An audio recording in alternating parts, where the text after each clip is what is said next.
These requirements, we have already requested for them, but without them, it will definitely remain that the executive tents may not easily be usable.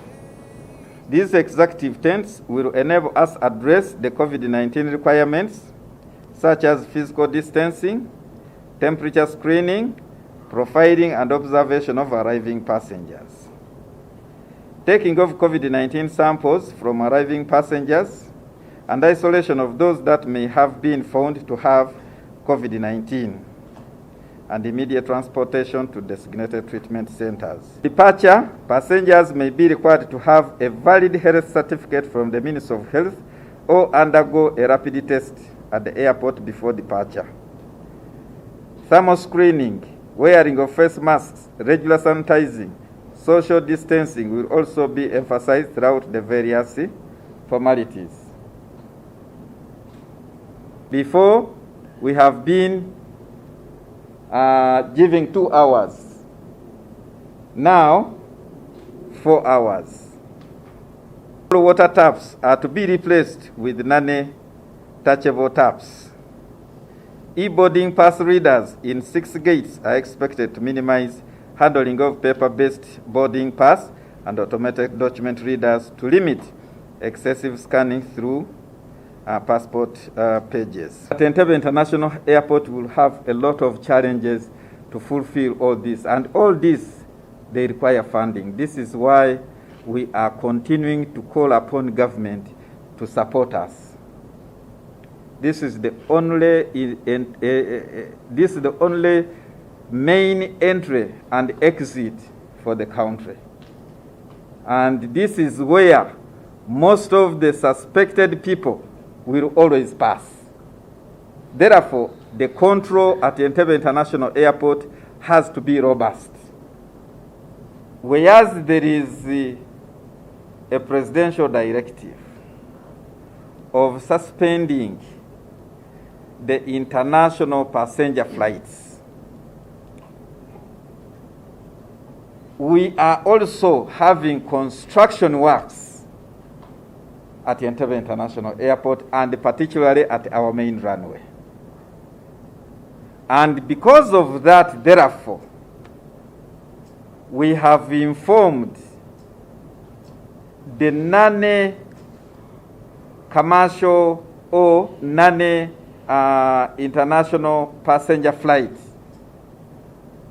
which are still operating, such as cargo. Cargo flights are still operating, you all know. We have emergency flights. We have UN flights on mission. They are still operating, of course, and overflights and so on. And those which are medical evacuations. So, but because of the works which we have, which starts from 9 a.m. in the morning up to 5 p.m. in the evening, that period, we do not have landing at Entebbe International Airport. Today, I think, marks towards the end of our preparation.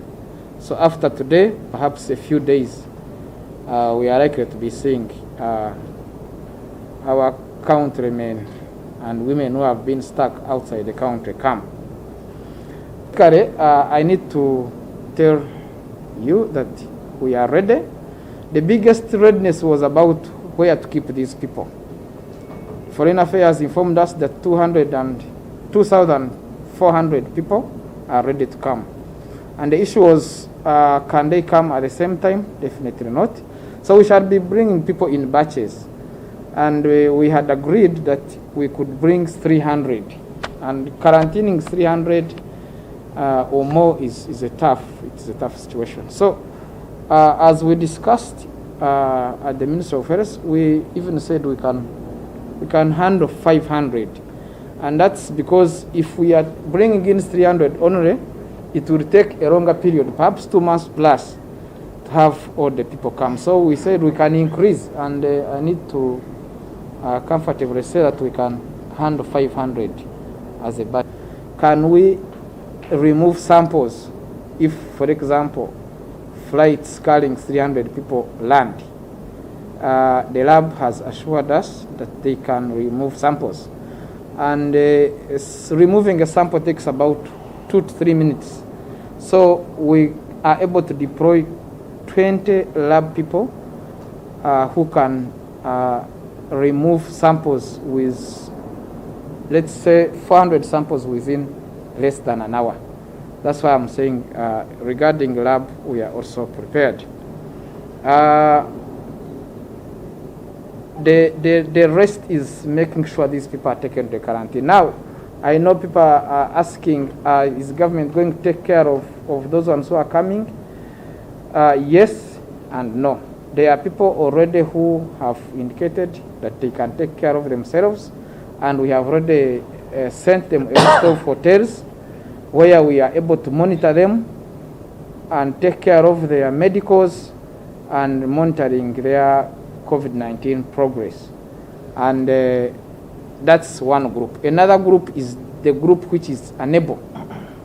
In one meeting, the Prime Minister says where people are unable to take care of themselves, the government has the mandate to take care of them. Those people must be tested before they board the plane. Then another thing would be, why are they tested now when they arrive? Again, it's the issue of intubation, but also there is an issue of getting infected within the aircraft, but also within the movements around the airports. So we are going to quarantine everybody who comes. No person goes to their families without being quarantined, irrespective of where they have healed or tested. Take me away from home. Show me all the places I've never known.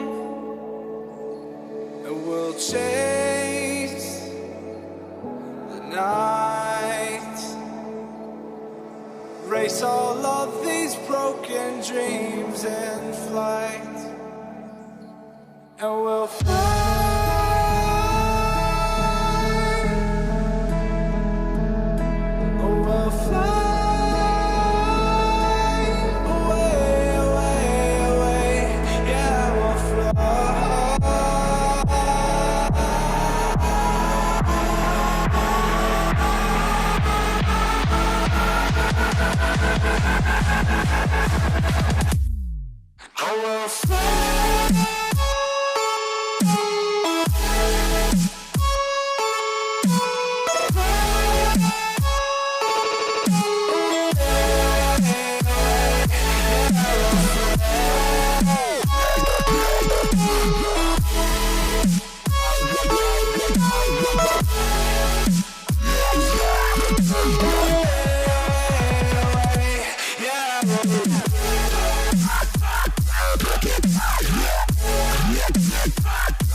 Up here, we're free,